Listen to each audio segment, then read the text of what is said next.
Good morning मेरे प्यारे विद्यार्थियों, कैसे आप सभी लोग। आप सभी को पता है कि हम लोग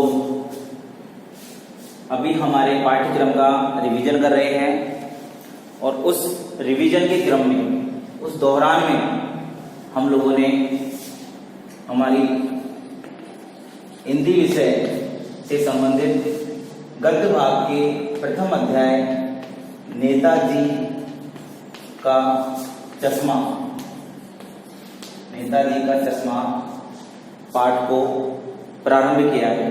इसमें कल मैंने आपको बताया था कि इस पाठ के मुख्य पात्रों में हालदार साहब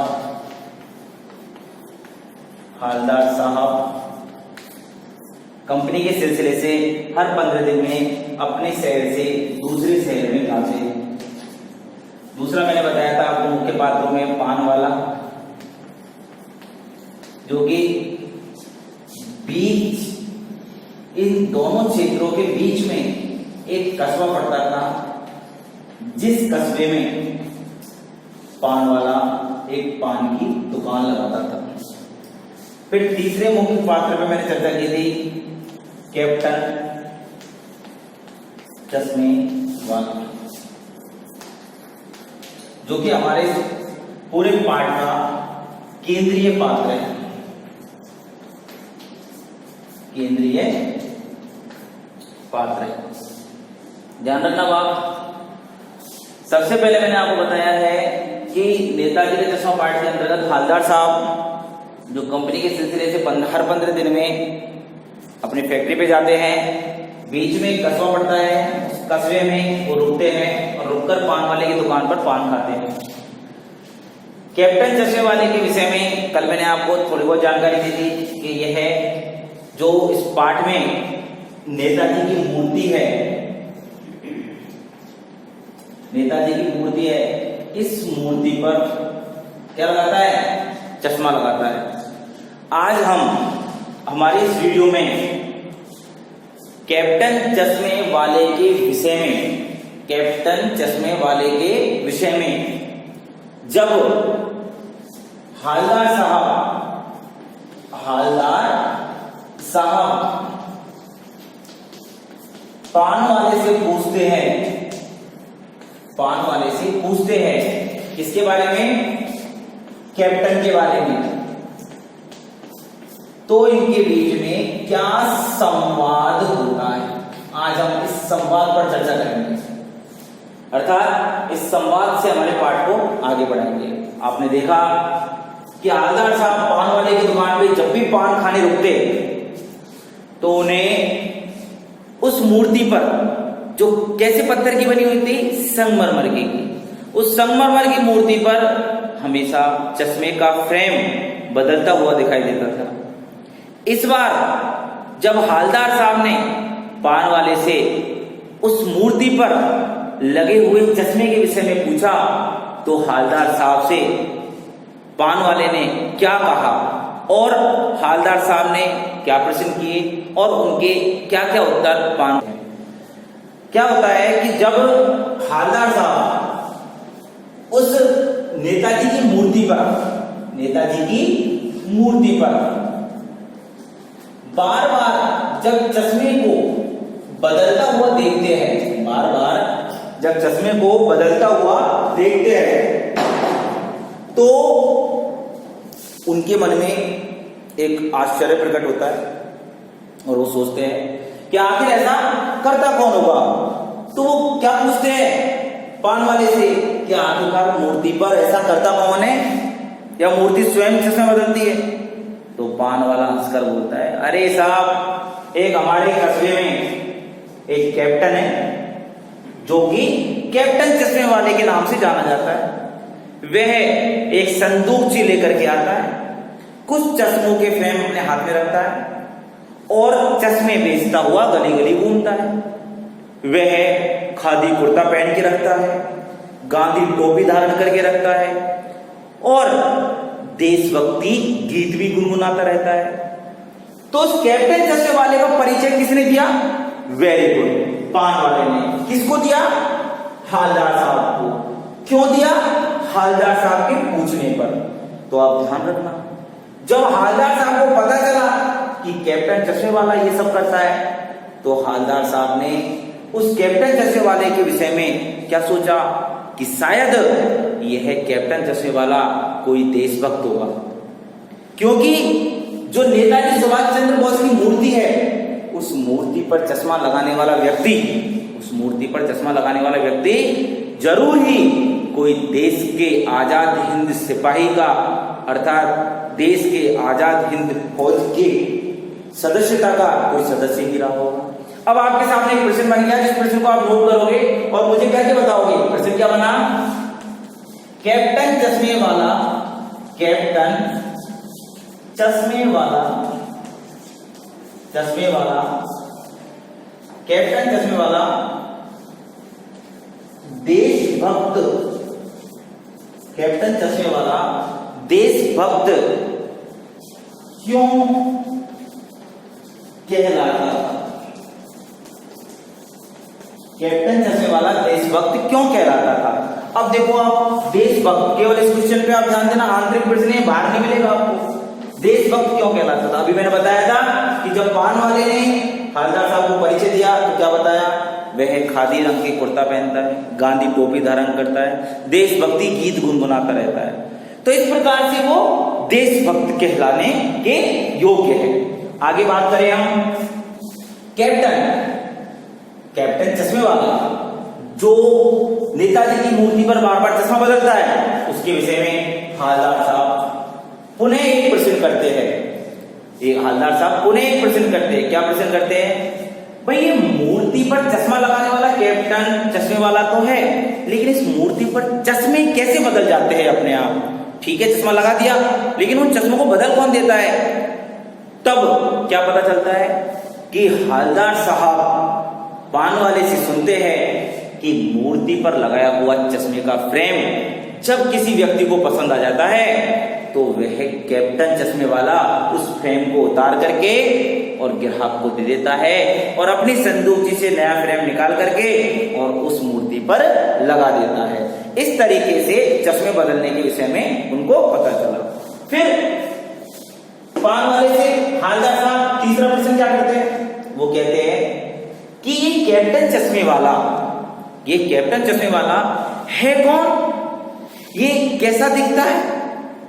अर्थात शारीरिक रूप से क्या कैप्टन की तरह, अर्थात फौज के सिपाहियों की तरह दिखता है? तब पान वाला क्या जवाब देता है, सुनिए। पान वाला कहता है, अरे साहब, वह तो पागल है, पागल, वह तो अपाहिज है, लंगड़ा है, वो क्या जाएगा फौज में? पान वाला पान खाता रहता है, लाल लाल बत्ती सी दिखाता रहता है और अपनी मोटी तोंद को थरथराता रहता है और हंसता हंसता उस कैप्टन चश्मे वाले का उपहास उड़ाता हुआ क्या कहता है कि वो तो लंगड़ा है, क्या जाएगा फौज में? पान वाले से यह सुनकर के हालदार साहब को बहुत दुख हुआ कि किसी देशभक्त का इस प्रकार से मजाक उड़ाया जाना सरासर गलत है। लेकिन पान वाले से ये सब सुन करके हालदार साहब जीप में बैठे और जीप में बैठ करके अपने काम के सिलसिले में जो जा रहे थे वहां फैक्ट्री पे चले गए। उसके बाद पुनः पान वाले की दुकान पे आते हैं और पान वाले की दुकान पे आकर के पुनः एक बार पान वाले से पूछते हैं कि आखिरकार ये कैप्टन चश्मे वाला, ये कैप्टन चश्मे वाला क्या वास्तव में कैप्टन है क्या? इतने में हम क्या देखते हैं कि कैप्टन चश्मे वाला चश्मे बेचता हुआ स्वयं ही चला आ रहा है उधर की तरफ। उन्हें देख करके जो हालदार साहब होते हैं वे आश्चर्यचकित हो जाते हैं। ये क्या? हालदार साहब क्या हो जाते हैं? आश्चर्यचकित। ये क्या?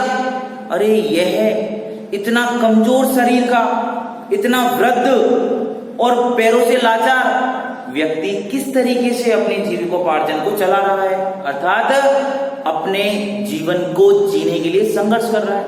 और इस व्यक्ति के अंदर क्या देशभक्ति है। तो यह सुनकर के हालदार साहब को बड़ा अच्छा महसूस होता है। कुछ समय बाद जब हालदार साहब पुनः एक बार पान वाले की दुकान पे जाते हैं तो उनकी नजर जब नेताजी की मूर्ति पर पड़ती है तो अब मूर्ति में कुछ उनको परिवर्तन दिखाई देता है। मूर्ति में क्या परिवर्तन दिखाई देता है कि सुभाष चंद्र बोस की जो मूर्ति थी वह मूर्ति बिना चश्मे की है, उस पर कोई चश्मा ही नहीं है, किसी भी फ्रेम का चश्मा नहीं है। बिना चश्मे की मूर्ति को देख करके हालदार साहब से रहा नहीं गया और हालदार साहब ने पूछ लिया पान वाले से कि पान वाले भैया आज ऐसा क्यों हुआ है। आज पान वाले के आंखों में कुछ गीलापन दिख रहा था, उसका चेहरा भी मायूस हो गया था। अर्थात हालदार साहब के पूछने पर पान वाले ने धीरे से जवाब दिया कि साहब जो कैप्टन चश्मे वाला है वह कैप्टन चश्मे वाला मर चुका है। उसका यह संवाद सुनकर के हालदार साहब को बहुत दुख हुआ और हालदार साहब दुखी होकर के जीप में बैठ करके वहां से चल दिए। अब आप देखिए, आपने देखा कि पान वाले का चरित्र भी हमें यहाँ पर दो रूपों में दिखा है। एक बार तो उन्होंने समाज का एक धनी व्यक्ति होने के नाते एक सामान्य गरीब व्यक्ति का उपहास उड़ाने का कार्य किया था, जो कि उसके नकारात्मक चरित्र का पक्ष लेता है। जबकि एक बात आपने देखी है कि कैप्टन की मृत्यु का इतना अफसोस हुआ उनको कि पान वाले की आंखों से आंसू गिरने लगे। अर्थात हम कह सकते हैं कि जो ये पान वाला है, यह पान वाला इस पार्ट में दोहरे चरित्र में दिखाई दिया है। आगे सुनिए, हालदार साहब जीप में बैठे और चल दिए। हालदार साहब जीप में बैठे और चल दिए अपनी फैक्ट्री को, चश्मा था नहीं। अब हालदार साहब ने क्या निर्णय कर लिया वहां पर कि अब कस्बे से निकलेंगे तो पान वाले की दुकान पर नहीं रुकेंगे। जिस कस्बे में वो बीच में रुकते थे ना, अब उन्होंने कह दिया अब मैं पान वाले की दुकान पर नहीं रुकूंगा। क्यों नहीं रुकेंगे बताओ? वेरी गुड, क्योंकि वहां से उनकी नजर मूर्ति पे जाएगी और मूर्ति पर नजर जाने पर कोई चश्मा नहीं मिलेगा। चश्मा नहीं मिलेगा तो उनको कैप्टन की याद आएगी और कैप्टन की याद आएगी तो उनका चेहरा फिर भावुकता से मायूस हो जाएगा। इसलिए उन्होंने ये निर्णय किया कि अब मैं कस्बे में नहीं रुकूंगा, ना ही पान वाले की दुकान पे रुकूंगा। यस, आगे सुनिए। तो मेरे प्यारे विद्यार्थियों, क्या होता है कि अभी आप लोगों ने जो पढ़ा है इसमें क्या देखा था कि कैप्टन चश्मे वाला क्या कैप्टन था? नहीं। लेकिन कैप्टन न होने पर भी वह कैप्टन क्यों कहलाता था? वेरी गुड, बताइए। शाबाश, क्योंकि वह वास्तविक, वह यथार्थता में, वह अपने हृदयगत रूप से एक देशभक्त था। कैसे देशभक्त था? एक तो वो खादी कपड़े पहनता था, जैसे पहले हमारे महात्मा गांधी जी, पंडित जवाहरलाल नेहरू ये पहना करते थे। गांधी टोपी धारण करता था। उसके बाद वो हमेशा अपने मुख से देशभक्ति गीत गुनगुनाता था। और चौथा और सर्वश्रेष्ठ कारण आपको बताइए कि सुभाष चंद्र बोस की बिना चश्मे वाली मूर्ति उसको बिल्कुल भी नहीं अच्छी लगती थी, इसलिए वह उस मूर्ति पर हमेशा चश्मा लगाता रहता था। इस तरीके से हम कह सकते हैं कि कैप्टन चश्मे वाला कैप्टन न होते हुए भी क्या कहलाता है? कैप्टन कहलाता है। अब आपसे अगर ये पूछा जाए कि इस पार्ट में पान वाले का रेखा चित्र बताइए, पान वाले का रेखा चित्र बताइए, तो क्या बताओगे आप कि पान वाला एक काला मोटा व्यक्ति था जो हमेशा एक पान अपने मुंह में दबाए रखता था और जब हंसता था तो उसकी सारी लाल बत्ती सी बाहर आ जाती थी और वह बैठा बैठा पान बेचा करता था। इस तरीके का रेखा चित्र आपको पान वाले का बताना है। तो मैंने आपको दो प्रश्न क्लियर कर दिए। कैप्टन न होते हुए भी चश्मे वाला कैप्टन क्यों कहलाता था? पान वाले का रेखा चित्र बताइए। अब हम आगे आते हैं नेक्स्ट क्वेश्चन की ओर। हालदार साहब ने पान वाले से नेताजी की मूर्ति पर लगे चश्मे के विषय में क्या पूछा ये चश्मा कौन लगाता है, और क्या पूछा इस चश्मे का फ्रेम कैसे बदल जाता है। Very good. मेरा एक क्वेश्चन आपसे ये रहेगा जो कि मैंने कल की वीडियो में बताया था आपको, नेताजी की मूर्ति किसने बनाई थी? वेरी गुड, किसने बनाई थी? मोतीलाल जी ने बनाई थी, जो कि एक ड्राइंग मास्टर था। शाबाश। तीसरी बात, इस नेताजी का चश्मा जो पार्ट है, इसमें जो कस्बा आता है, उस कस्बे में क्या क्या सुविधाएं थी आपको पता है? उसमें एक लड़कों का सरकारी स्कूल था, एक लड़कियों का था, एक ओपन सिनेमा घर था और एक सीमेंट का कारखाना था। उसके बाद मैंने बताया कि वहां पर एक ठो नगर पालिका भी थी। ये सबसे इंपॉर्टेंट है। ठो का मतलब स्थायी नगर पालिका थी। स्थायी नगर पालिका थी तो कुछ ना कुछ करती भी रहती थी। क्या करती थी नगर पालिका बताओ? यह प्रश्न आपको घर से करके बताना है मुझे, नगर पालिका क्या करती थी। मैं आपको 2 कारण बता रहा हूं, 3-4 आपको लिखने आगे के। पहला, नगर पालिका पेशाब घरों का निर्माण करवाया करती थी, नगर पालिका कबूतरों के लिए छतरी बनवा दिया करती थी। अब आपको बताना है आगे का आंसर, जो कि मेरे इस वीडियो में मैंने आपको प्रश्न के रूप में स्पष्ट कर दिया है। नेक्स्ट सुनिए मेरे प्यारे विद्यार्थियों, इस पार्ट में आप लोगों ने एक क्वेश्चन यह भी देखा था कि जो हवलदार साहब थे, वे हवलदार साहब उस पान वाले की दुकान पे क्यों रुकते थे, पान वाले की दुकान पर क्यों रुकते थे। बहुत सिंपल प्रश्न है, इसका आंसर भी आपको देना है, मैं इसका आंसर नहीं बताऊंगा। नेक्स्ट पॉइंट पे आते हैं। अब हम लोग इससे आगे बढ़ते हैं। हम लोगों ने देखा कि हवलदार साहब ने क्या निर्णय ले लिया, हवलदार साहब ने क्या निर्णय ले लिया, ओके, हवलदार साहब ने निर्णय लिया क्या कि अब मैं उस कस्बे में ना तो रुकूंगा और ना मैं उसमें रुक करके पान खाऊंगा और ना मेरी नजर उस मूर्ति पे पड़ेगी। लेकिन क्या होता है, लेकिन हवलदार साहब जब उस कस्बे से गुजरते हैं तो गुजरते हुए अचानक से न चाहते हुए भी उनकी नजर उस मूर्ति पर पड़ ही जाती है, और जैसे उनकी नजर उस मूर्ति पर पड़ती है तो हवलदार साहब अचानक से अपने ड्राइवर को जोर से बोलते हैं, गाड़ी रोको, गाड़ी रोको। क्यों रुकवाते वो गाड़ी, बताओ। शाबाश, क्योंकि उन्हें उस मूर्ति पर उन्हें एक बार नया परिवर्तन दिखाई दिया। अब परिवर्तन क्या दिखाई दिया, उस मूर्ति पर एक सरकंडे का चश्मा लगा हुआ था। क्या लगा हुआ था, एक सरकंडे का चश्मा लगा हुआ था, और वह सरकंडे के चश्मे को देख करके हवलदार साहब उस जीप से उतर करके और दौड़ते दौड़ते जा करके और उस मूर्ति के सामने स्तब्ध खड़े हो जाते हैं और उसको देखते हैं कि क्या बात है, यहाँ पर बूढ़ों से लेकर के, बूढ़ा कौन था, कैप्टन चश्मे वाला, बूढ़ों से लेकर के बच्चों तक के हृदय में देश प्रेम की भावना बढ़ी हुई है। किस तरीके से भरी हुई है, क्योंकि वो जो सरकंडे का चश्मा था जो मूर्ति पर अंत में हवलदार साहब को दिखाई दिया, वह चश्मा किसी बच्चे के हाथों से निर्मित था या बना हुआ था। अतः उस मूर्ति को देख करके स्तब्ध खड़े होकर के हवलदार साहब भावुक हो जाते हैं और उनके आंखों में पानी भर आता है। इस प्रकार से हमारा यह पाठ समाप्त होता है। आप सभी विद्यार्थियों को मैंने यह पाठ पुनः एक बार आपके सामने प्रस्तुत कर दिया है, समझा दिया है। अब आप लोग इसके बाहर के प्रश्न उत्तरों को अपनी कॉपी में कर चुके हो हल, जिन्होंने हल नहीं किए वो हल कीजिए। मैं कुछ ही दिनों में आपको एक वार दूंगा, एक तारीख दूंगा, जिस तारीख को आपको अपनी कॉपियां दिखानी होगी मुझे। आप लोग इन प्रश्नों को करने के बाद इन प्रश्नों को याद करें। याद करने के बाद हम लोग जो दूसरे पार्ट की ओर चलेंगे वह पार्ट बड़ा ही सुंदर है। हालांकि कल की वीडियो में मैं आपको इस चैप्टर से संबंधित जो बाहर के प्रश्न उत्तर है उन प्रश्न उत्तरों पर भी एक सामान्य चर्चा करूंगा। बाकी मैं आपको कल दूसरे पार्ट का परिचय भी सामान्य रूप में अर्थात सारांश के माध्यम से समझा दूंगा। तो आज जो बात मैंने आपको नेताजी के चश्मे पाठ से संबंधित समझाई है, सभी विद्यार्थी इसे कॉपी में नोट करें। आज के लिए इतना ही, बहुत बहुत धन्यवाद। आज सभी विद्यार्थियों ने अपना अमूल्य समय दिया और मुझे सुना और सुन करके मुझे समझने का भी प्रयास किया। मिलते हैं कल एक नेक्स्ट नई वीडियो के साथ। धन्यवाद।